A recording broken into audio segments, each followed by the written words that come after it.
a sparkly one. Viene Modric, el centro, cabezazo,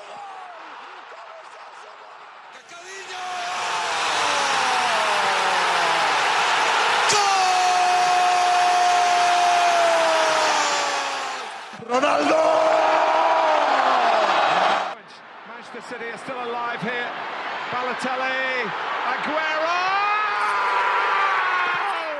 Va a pegarle Ronaldinho Gaucho. Ya lo hace. Pierna derecha, directo al arco. ¡Golazo! ¡Golazo! ¡Golazo!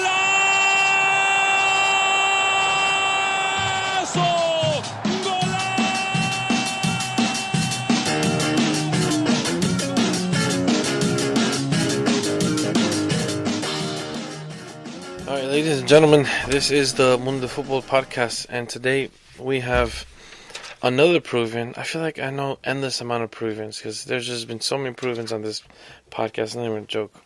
George Rivadeneira, former teammate of mine. I don't want to say former friend, that'd be fucked up, but it's just that I haven't seen you in like years. Steve, another former teammate. Not a former friend because I also haven't seen you in years, but I did see you like 2 weeks ago. Hello. Steve, welcome back. Thank you. Now, guys, let's talk shit about everything that's going on in the football world. But let's just focus on international stuff. We'll get into clubs and that maybe later. Maybe we'll talk about Chelsea or... We don't have to. We don't have to, but we can. We can talk about AC Milan, you know. We can talk about AC Milan. But let's focus on countries for now. Let's talk about happy things. Actually, no, not happy things.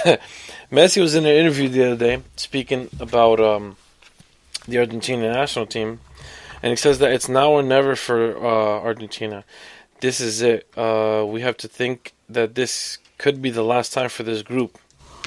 So, you know, essentially what is he saying? That, I mean, obviously their aim is to win the World Cup, but looking at their record with playing against Italy, who's not in the World Cup, who's doesn't really have world-class players other than Buffon, winning 2-0 and then getting thrashed in Spain 6-1. So, and obviously this doesn't mean anything because it's just a friendly. You know, it's just a friendly, so friendlies don't really count ahead of the World Cup. It's preparations, but once you enter the World Cup, and we spoke about this, me, Steve, and Kevin last time, that once you enter World Cup, that's it. Everything that was in the past, that's it. It's out the books. So what is Messi trying to get at? And when he says that this is it for this last group. I just want to clarify. Did he say that's it for him or that's it for Argentina? No, that's it for that base of players that they have been working for this past few years, meaning the World Cup in 2014, the Copa America in 2015, and then 2016. So what he's saying is that group that they've been working with for these past 4 or 5 years, that's it for them. Like, this is it. If they don't win this one, it's just going to be a new generation coming in. Yeah, that's probably the case, to be honest. They haven't been doing a great job at it, but... No, they haven't. Well, Argentina, again, like, they have amazing players. They do. Amazing players. Play around the world in Europe. But the thing is, they have no communication as a team. Yeah, like, international team, they don't have They don't got that chemistry. Yeah, their chemistry is... you can see it on the pitch that there's no chemistry going from... So every, like, starter, like, right now, everyone wants to just score that one goal and just, like, celebrate it for Argentina. Mm-hmm. Messi doesn't want to do that. Messi wants to... Produce. He just wants Argentina to go further than where they are right now. Also, I think he's acknowledging that his back's getting a little heavy and he won't be able to carry Australia any longer. Australia? Argentina, sorry. I read Australia right now and I like to leave. So. Oh, yeah. Steve is still doing his stickers in the Panini book, so he might get a little distracted here and there. My bad. All right, so I mean, I guess Argentina's not Personally, for me, they're not looking too good. But at the same time, whenever Argentina performs in a World Cup, it's different. You know, they always have those surprises. They'll go far, but personally, for me, I don't think they'll go any further than maybe quarter or semis this World Cup. Yeah, I agree. All right, next topic. Okay. That's pretty much. There's not much else to say about Argentina. No disrespect to Argentinians, me being Brazilian. Now I have a question for pretty much everybody. Who has more pressure at this World Cup, and why do they have the more pressure? Who has the most pressure entering this tournament? I mean, it's always got to be the last, One. the I last- want to know one I country. was gonna say it's always got to be Oh. the person who won it last time. So Germany. Germany. I'm good at Germany too. Sure, Germany's like right now they don't have their goalkeeper. He's still injured. That's right, Maynard. Still, I mean, he's amazing. He's but amazing. Like, their backup, air quotes, keeper are Ter just Stegen amazing. and then Trapp And Leno. and Leno. Oh, Yeah, like man. they're all great. Like they're all starters in their respective teams. Yeah, but right now Germany's playing with like kind of their youth team. They're young players who are not that experienced yet yeah, with the communication with international team. well, yeah, but their B their B team won the Confederations Cup. Yeah, their B team won the Confederation It's Cup, like and then their C Yeah, but team now- won the now you're gonna U21. mix them up with the ones who have the most experience in the World Cup. Yeah, you're basically what it seems like they're trying to do is they're mixing their Confederation Cup team with the World Cup team, and just merging it there. Because I mean, obviously as a coach, you want to bring in that experience, but those fresh legs with that talent. I think that's a good way to go about it. If they're gonna transition well, I think that's a good way to go. What was their lineup, by the way? For this game? Against Brazil or Spain? Both. Okay, let me pull up. Were they mixed like that? I know against Spain they had Ozil, they had Mueller, but when it came to Brazil, they sent them back home. I know one was because Emre Can for Liverpool. I know he got sent back home early because of injury. How's Royce doing? I didn't hear him get called up at all, honestly. Right, Yeah, he's still recovering from injury too. Always. That's really pissing me off, man. He hasn't played Can he for go the to a World season. Cup For his league. I would love to see him go, man. at all? Yeah. Wow, I didn't even realize. No, he came back. Came back? Yeah, he came back recently. Recently, right? Yeah. But he's still... I mean, I know when he came back, the game that he came back, he scored for Dortmund. I know that for a fact. Because that blew up. Against Spain, they played 4-2-3-1. Ter Stegen in goal, Kimmich at right back, Boateng, Hummels center, Jonas Hector at left. Playing the holding mids was Khedira and Cruz. Then the right wing was Mueller. The playing number 10 role was Ozil. Draxler on the left. And then Timo Werner was playing the number 9 role. Oh wow. Yes, that was a strong lineup. It's a little bit mixed up, but not Yeah, really. I mean, not that different. I would say Kimmich, Hector, Warner. and Werner were and Ter Stegen, obviously, were the B team. But I mean, Other than that, you got a solid team there. but I mean, B team is still like. It's like an understatement. it's like Understatement, it's like their A team is technically their A plus team, yeah. Yeah. and then their B team is like an A minus. Yeah. That's but it. Not even. That's like. That's like. Then I mean, let's talk a little bit about Spain too, because I told Steven and Kevin a few episodes ago, I kind of ruled them out because in my head was like, all right, they have older players, but I didn't really pay attention to the Isco or Asensio or Rodrigo or even Koke. We told you, I think.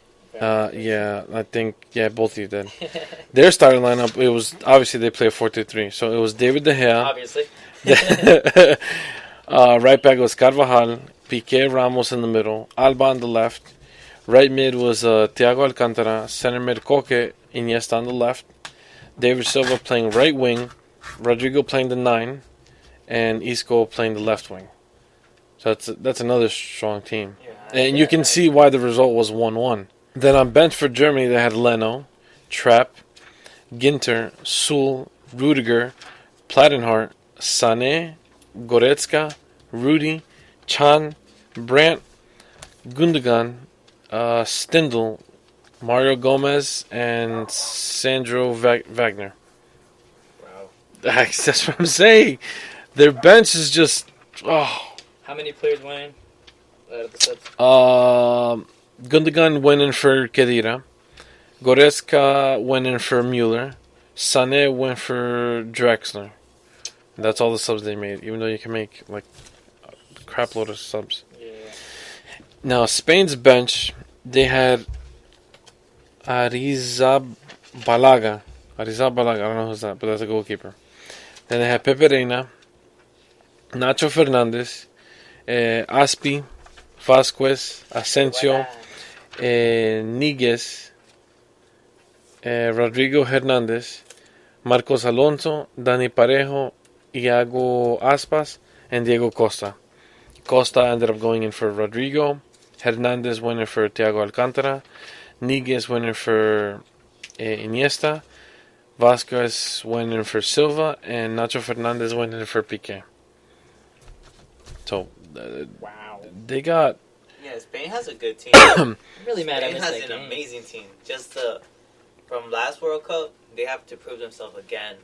Well, they have to, because last World Cup they came into group stages and they went back home, losing to Uruguay. No, they lost to Chile and the Netherlands.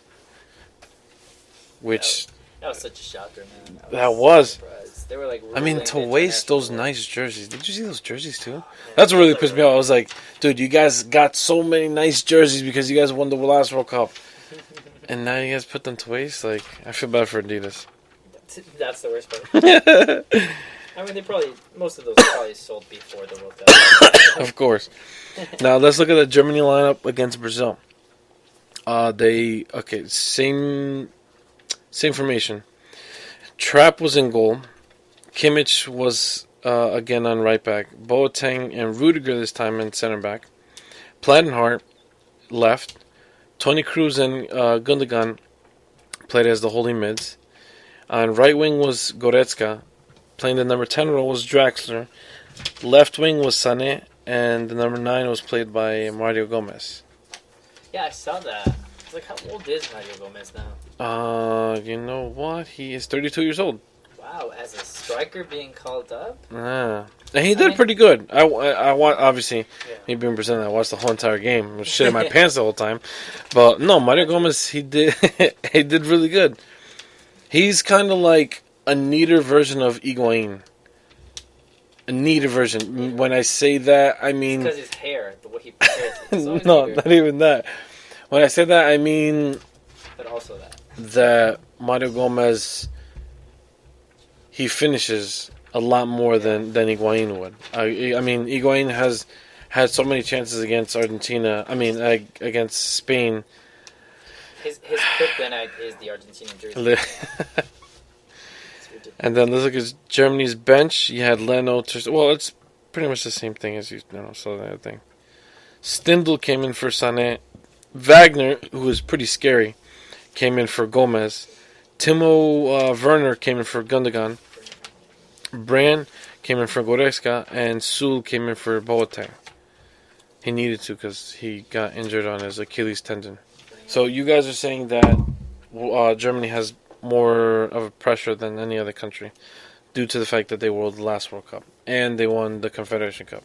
Because everybody knows that there's a curse when it comes to winning the Confederation Cup. You win the Confederation Cup, you're not winning the World Cup. That's the curse. Did Spain win it? Nope. We beat them, and then we lost 7-1 the following... There's the curse. Exactly.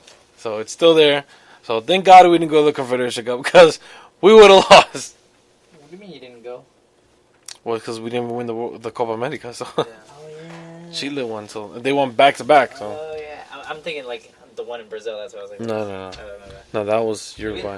Way back now. Argentina didn't even win that. No, Argentina lost in the final. Both finals. That's great. Against the same team. Back-to-back. Amazing. Yes. I love it. Okay. Stop it. Let's go. Well, once again, I'll give it to Germany because they won the last World Cup. All right. Mm-hmm. But for me, the underdogs are actually my team, Peru.